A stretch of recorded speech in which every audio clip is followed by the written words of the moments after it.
વિદ્યાર્થી ફરી એક વખત સરસ્વતી ગ્રુપ ઓફ એજ્યુકેશનની આ ઓનલાઈન સફરમાં આપ સૌનું હાર્દિક સ્વાગત છે। વિદ્યાર્થી મિત્રો, આપણે ધોરણ 7 ગણિત વિષયમાં ચેપ્ટર નંબર 1 એટલે કે પૂર્ણાંક સંખ્યાઓ વિશે અભ્યાસ કરી રહ્યા છીએ અને આ ચેપ્ટરમાં આપણે આગળ 3 ભાગ જોઈ ગયા છીએ બાળકો, બરાબર। હવે એ ત્રણે ત્રણ ભાગમાં આપણે એક જ વસ્તુ જોઈ હતી, સરવાળા અને બાદબાકી। એમાં જ આખું ચેપ્ટર આપણું જે સ્વાધ્યાય 1.1 પૂરું થઈ ગયું। હવે બાળકો આગળ જે આપણે 1.2 થી શરૂઆત કરવાની છે, એ શરૂઆત કરતા પહેલા મારે તમને થોડીક એવી થિયરી સમજાવી છે કે જે સાવ સહેલી થિયરી છે અને આ થિયરી આવડી તો એમ સમજી લો કે આગળનું સ્વાધ્યાય બધાય આવડી ગયા, પછી કાંઈ નવું નથી એમાં। જે આપણે પીપીટી માં વાત થઈ હતી યાદ કરો કે ગુણધર્મો આપણે બધાયના જોવાના છે, સરવાળા માટેના ગુણધર્મો, ગુણાકાર માટેના ગુણધર્મો, પછી એ ક્રમના ગુણધર્મો હોય તોય ભલે, જૂથના ગુણધર્મો હોય તોય ભલે, સમરૂપતાનો ગુણધર્મ હોય, તટસ્થ સંખ્યા હોય, વિભાજનનો ગુણધર્મ હોય, આ વસ્તુ આપણે જોવાની છે। બહુ મજા આવશે આ ચેપ્ટરમાં, કારણ કે સહેલું છે એટલે મજા આવશે। જનરલી આપણને શું હોય, શું કામ ગણિત નો ફાવતું હોય, આવડતું ન હોય એટલે, પણ અહીંયા એવું નથી, સહેલું છે એટલે મજા આવશે। ચાલો હવે થિયરી થી સ્ટાર્ટ કરીએ। પહેલો ટોપિક છે પૂર્ણાંક સંખ્યાના સરવાળા માટેના ગુણધર્મો। પહેલા કેના માટેના છે? સરવાળા માટેના ગુણધર્મો।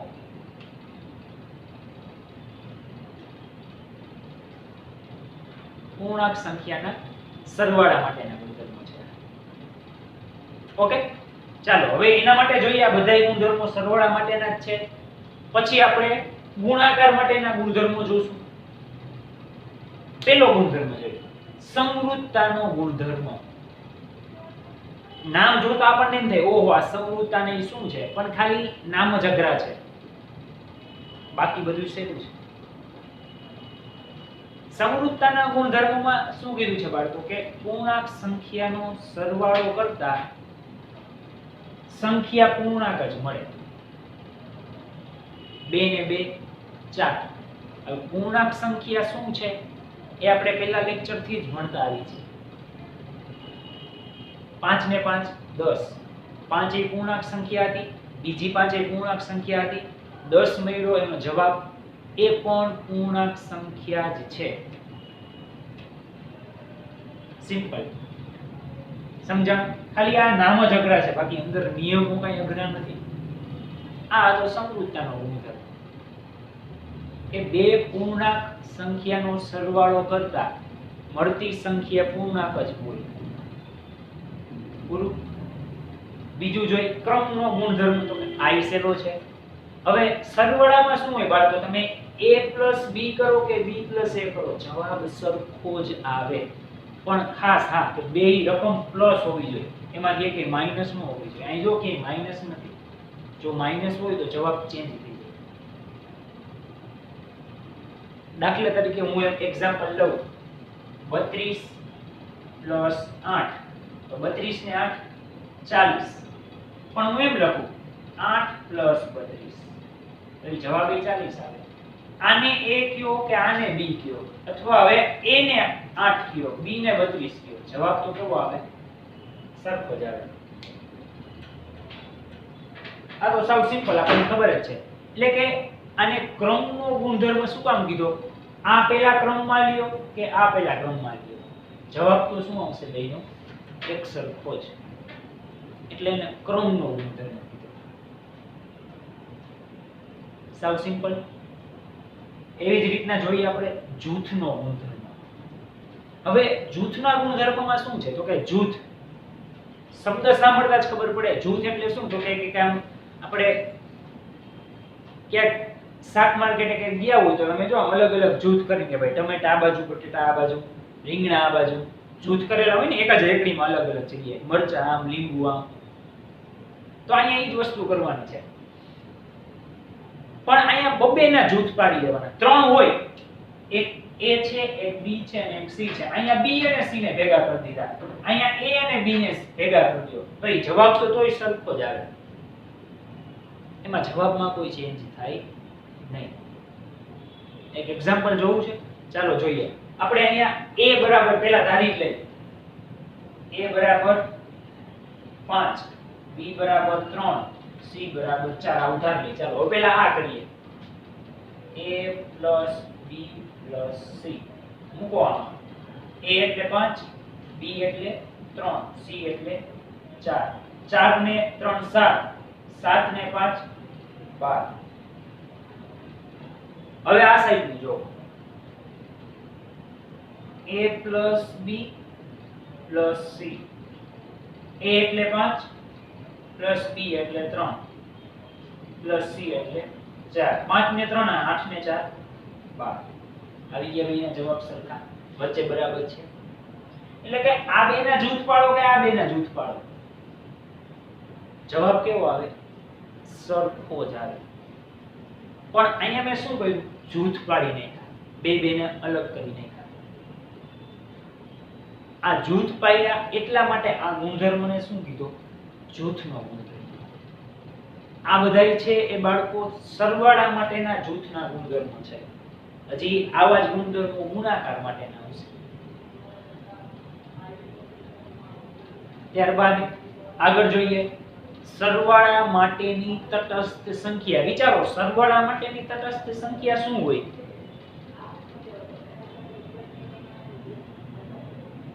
સરવાળા માટેની તટસ્થ સંખ્યા શું હોય? Very simple. તટસ્થ એટલે કે જે જવાબ હતો એને જ રહેવો જોઈએ. સરવાળા માટેની તટસ્થ સંખ્યા થાય બાળકો 0, 0. એક એક્ઝામ્પલ આપું કે મારે 125 + 0 લેવા છે, તો જવાબ શું આવે? 125 જ આવે. કા તો કે 0 છે એ તટસ્થ છે, ઈ આને આ જવાબ પાછો આપશે, કઈ નવું નહીં આવે. 78 + 0 આપણે કોઈ પણ સંખ્યા લઈ શકીએ, તો જવાબ શું આવે? 78 જ આવે. આને આ સંખ્યા પાછી જાય રિપીટ થાય, નવી સંખ્યા નો આવે. તો આ શું થયું? સરવાળા માટેની તટસ્થ સંખ્યા 0. આ બાળકો ખાસ યાદ રાખજો. થિયરીમાં 1 માર્કમાં એમસીક્યુમાં ખાલી જગ્યામાં આ પ્રશ્ન પૂછાય કે સરવાળા માટેની તટસ્થ સંખ્યા કઈ છે? એમાં જવાબ શું આવશે? 0, 0. આ હતા બાળકો આપણા પૂર્ણાંક સંખ્યાના સરવાળા માટેના ગુણધર્મો. પહેલો કયો ગુણધર્મ? સમરૂપતાનો ગુણધર્મ. સિમ્પલ. બે સંખ્યાનો સરવાળો કરો, મળતી જે ત્રીજી સંખ્યા છે એ પણ શું હોય? પૂર્ણાંક સંખ્યા જ હોય. ક્રમનો ગુણધર્મ. કોઈ પણ ને પહેલા લ્યો, સરવાળો કરો એટલે જવાબ સરખો જ આવે. આપણે એક્ઝામ્પલ જોયું. 20 + 15 કરો કે 15 + 20 કરો, જવાબ 35 જ આવે. એમાં કઈ ચેન્જ ન થાય. જૂથનો ગુણધર્મ. બે કરતા વધુ છે પદ, 1 2 3, તો બે ના જૂથ પાડી દો. પહેલા અહીંયા b + c ને જૂથ પાડ્યા, પછી a + b ને જૂથ પાડ્યા. અહીંયા a અલગ હતું, અહીંયા c અલગ છે, તોય જવાબ તો કેવો આવે? સરખો જ આવે. એમાં કઈ ચેન્જ થાય નહીં. સરવાળા માટેની તટસ્થ સંખ્યા ખાસ યાદ રાખજો કઈ છે? 0 છે. સરવાળા માટેની તટસ્થ સંખ્યા કઈ છે? 0. બરાબર. અહીંયા એના પણ એક્ઝામ્પલ આપેલા છે. આ જે સંખ્યા હોય એને તમને જવાબમાં ઈને ઈ જ સંખ્યા પાછી મળે. ગમે એટલા અહીંયા હોય, તમે 0 ઉમેરો તો એ 0 કેવી છે? તટસ્થ છે. આ જે જવાબ હતો ઈ જ તમને પાછો આપે, એમાં નવો જવાબ તમને ન મળે. એટલે એ શું છે? સરવાળા માટેની તટસ્થ સંખ્યા. હવે આવી જ રીતના બાળકો આવા જ બધા ગુણધર્મો આપણે ગુણાકાર માટે જોવાના છે. પરંતુ એમાં એક ગુણધર્મ એડ થઈ જશે અને એ છે વિભાજન. એ આપણે છેલ્લે જોશું, પરંતુ એ પહેલા આના જેવા સરખા છે એને જોઈ લે. હવે અહીંયા શું કીધું? પૂર્ણાંક સંખ્યાનો સરવાળો કરતા, કારણ કે આ સરવાળાના હતો, હવે અહીંયા એવી રીતના ગુણાકાર છે તો કરવાનું, પૂર્ણાંક સંખ્યાનો ગુણાકાર કરતા પૂર્ણાંક સંખ્યા જ મળે, ખાલી ચેન્જ એટલો થાય, સરવાળાને બદલે ગુણાકાર આવી જાય. ચાલો લખીએ, પૂર્ણાંક સંખ્યાનો ગુણાકાર કરતા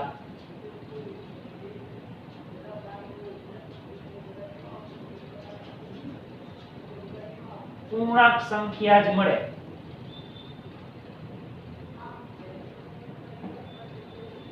બે પૂર્ણાંક સંખ્યાનો તમે ગુણાકાર કરો 6 ગુણ્યા 2, એક એક્ઝામ્પલ આપણે લઈ લઈએ, 6 ગુણ્યા 2. ચાલો, તો 6 પૂર્ણાંક સંખ્યા છે, 2 પણ પૂર્ણાંક સંખ્યા છે, અને એનો જે જવાબ આવ્યો 12, આ પણ પૂર્ણાંક સંખ્યા જ છે.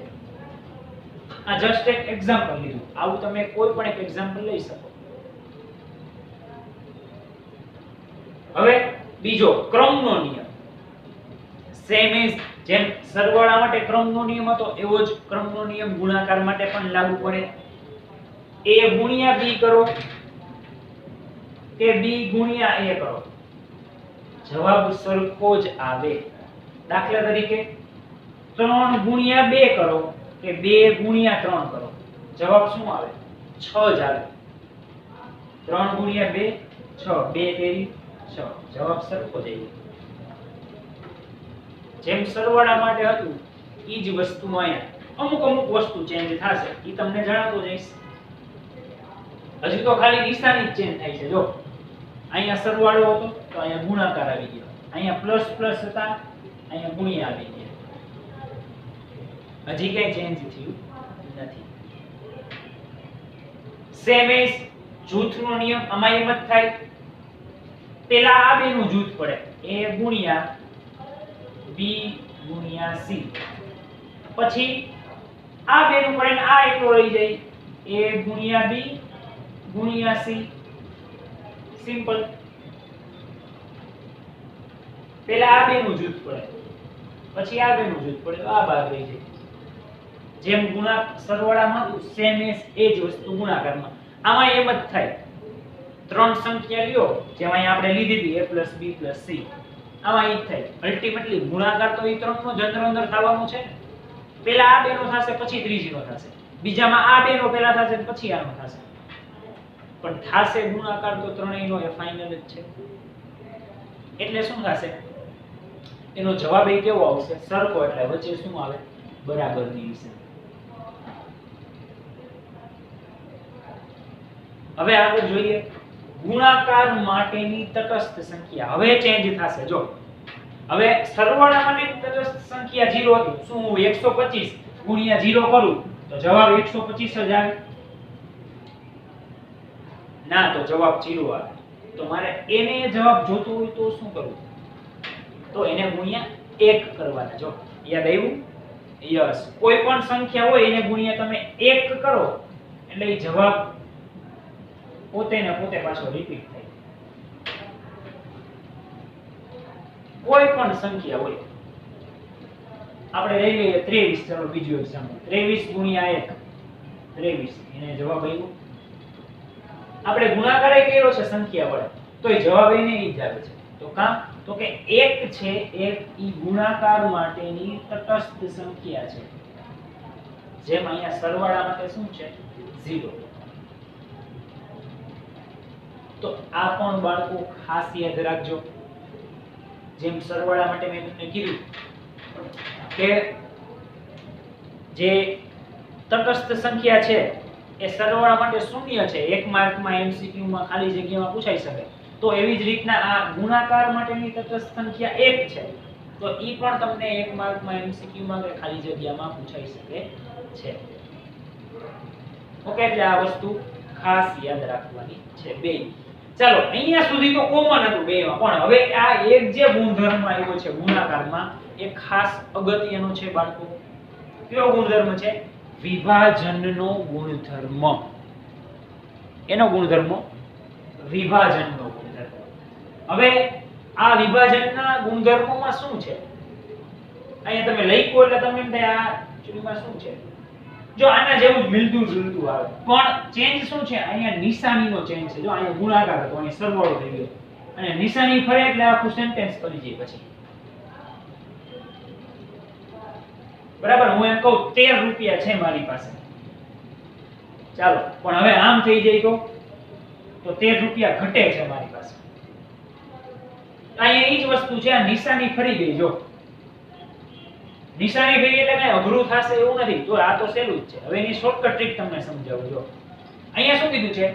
a ગુણ્યા b પ્લસ c. તો પહેલા શું કરવાનું? a નો b સાથે ગુણાકાર, એટલે a ગુણ્યા b થાય. પછી a નો c સાથે ગુણાકાર, એટલે a ગુણ્યા c થઈ ગયું, પૂરું. હવે જે વેલ્યુ આવી ગયું એ મૂકી દેવાની. જ્યારે જ્યારે આવું હોય ને ત્યારે જે એકલો હોય ને બાળકો, એકલું પદ આ, એના આ બે સાથે ગુણાકાર કરી નાખવાના. કેમ ગુણાકાર કરવાના? અહીંયા જો નિશાની ગુણાકારની છે, અને વચ્ચે તો પ્લસ જ આવે. કાં તો કે આ બેયનો સરવાળો છે ને. આ તો વિભાજનનો ગુણધર્મ, વિભાજન, બરાબર, ભાગ કરીને અલગ અલગ ના ભાગ. પાછા a કોમન છે, કારણ કે અહીંયા કોમન છે b c. આ b c. પેલા a નો b સાથે ગુણાકાર, એટલે a ગુણ્યા b થાય. વચ્ચે પ્લસ m ના m, અહીંયા પ્લસ છે એટલે. પછી a નો c સાથે ગુણાકાર, એટલે a ગુણ્યા c થાય. આ એરા ખાસ મારી લેજો બાળકો. એરાની મદદથી તમને આઈડિયા આવી જશે કે આ બન્યું સેન્ટેન્સ કઈ રીતે આ બન્યું. હવે અહીં તમને વેલ્યુ આવ્યું એ મૂકી દો એટલે આવી ગયો જવાબ. આ એક જ ગુણધર્મ એવો છે કે જે આ બંનેમાં અલગ પડે છે. બાકી જેમાં આ ગુણધર્મ હતા એટલે જ આમાં છે. આ અમુક ચેન્જ થઈ જાય. જેમ કે આમાં સરવાળા માટે તટસ્થ સંખ્યા 0 છે, તો ગુણાકાર માટે તટસ્થ સંખ્યા 1 છે. ઓકે, એટલે આ બાળકો સાવ સિમ્પલ ગુણધર્મો છે, એમાં કાંઈ અઘરા નથી. આવી જ રીતના આ એક્ઝામ્પલ તમારે ન લખો હોય તો કાંઈ નહીં, યાદ રહી જાય તો બેટર. પણ આ એરા તો આમાં ખાસ મારી લેજો, બરાબર ને? એક એક એક્ઝામ્પલ લખી લો તોય કઈ વાંધો નહીં. ઓકે, તો આવી રીતના સારા અક્ષરે તમારી બુકમાં એક વખત નોટ ડાઉન કરી લ્યો. ફરી પાછું આપણે આ બધા ગુણધર્મોનું ક્વિક રિવિઝન કરી નાખીએ.